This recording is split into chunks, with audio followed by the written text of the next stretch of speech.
G'day, Strick from Back to Basics here. Today I'm going to show you a few different things I do with a Spanish mackerel. First things first, arguably sometimes the most difficult, you've got to catch yourself a mackerel.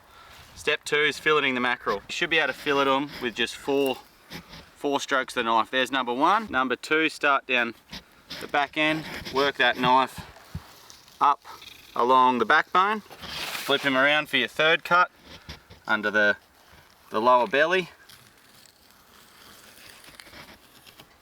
Come all the way out, and now your 4th cut, start back down at the tail, and there you go. A beautiful mackerel fillet there. Don't be too fussy if you leave a little bit of meat on the bone here, and I'm going to show you why in a second. Flip him over, we'll do the exact same on the other side. First cut, just behind that pec fin, all the way down. 3rd cut and 4th cut, slide that knife the whole way up. That's going to leave you with a beautiful Spanish mackerel fillet. You've got this fish frame. Most of the time this just gets thrown out, but I'm going to show you what you can do with this fish frame. One of the options, grab yourself a spoon from Mum's kitchen and just peel away this beautiful meat. Spanish mackerel is some of the best sashimi going. This will lay out on the plate as a bit of sashimi. Another good excuse, if you've done a rubbish filleting job, you can always say the plan was for a bit of sashimi. The other thing you can do with this mackerel frame is we're going to chop it up into sections, put it on the barbecue and smoke it. Beautiful little entree sections. I've already preheated this barbecue. I want it nice and smoky, so as soon as I bring this lid up, it's going to be a heap of smoke.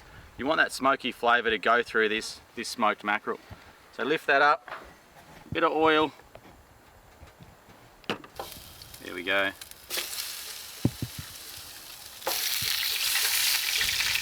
Cooking straight away. A bit of Moroccan seasoning goes really well.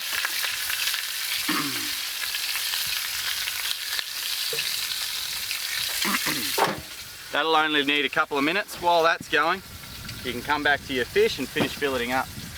Alright, so these mackerel, they've got a pin bone, as most fish do, that runs right down the middle of their body. You want to cut just either side with a sharp knife down here. Out will come that pin bone.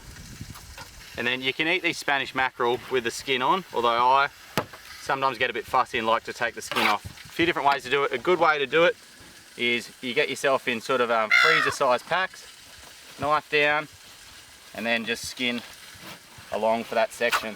So you've got that beautiful meat there with no skin on it, and then come back and do something similar, working your way back down the fish. Those backbones might need a bit of attention here. We'll see how they're going. Oh, don't they look good? You can see they're just smoking away there. Give them a quick flip. Alright, we've got a tribe of about 6 people with us today, so I'll take maybe 3 pieces of this. That's going to get done up in breadcrumbs and butter on that pan as well. So this beautiful fillet gets chopped up into snack size pieces. I like a really simple breadcrumb mix, literally straight from Coles or Woolies, breadcrumbs, and then I once again throw a bit of Moroccan spice on top. So let's give it a pretty generous coating. I would traditionally have a fair bit of salt and pepper. Anyone who's shared a meal with me knows I don't skimp on salt or pepper, but we've been out here for a week and supplies are starting to dwindle. Looks like it's pretty well crumbed at the moment. Now with mackerel, I really like, rather than using oil, you can do, I really like using butter. I feel it adds a bit more taste. So I think it's ready to go for the barbecue now. Generous amount of butter. Crumb Spanish mackerel.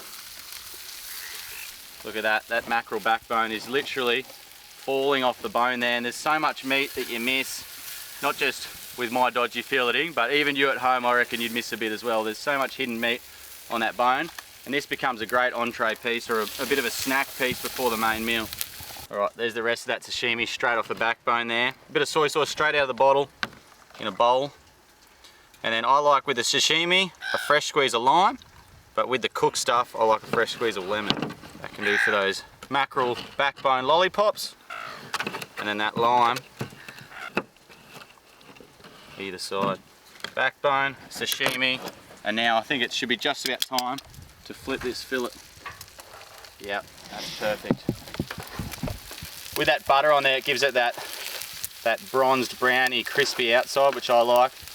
Az complains it's not too healthy, but bugger him, he's not cooking, so he can eat whatever he's given today. Couple more minutes and we should be on. All right, that smells like it's just about done. This Spanish mackerel fillet is, yep, it's perfect, I reckon. And there you have it, from the filleting table to the kitchen table in literally less than 10 minutes. We've got Spanish mackerel fillet, Spanish mackerel sashimi, and mackerel backbones. Quite often these two parts would just get thrown in the scrap bin. So try it at home, let me know if it works out. Hopefully you enjoy it, I know we will. Come and have a feed, boys. Beauty.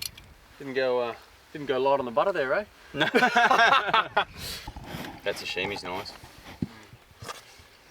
So good. Good? So fresh.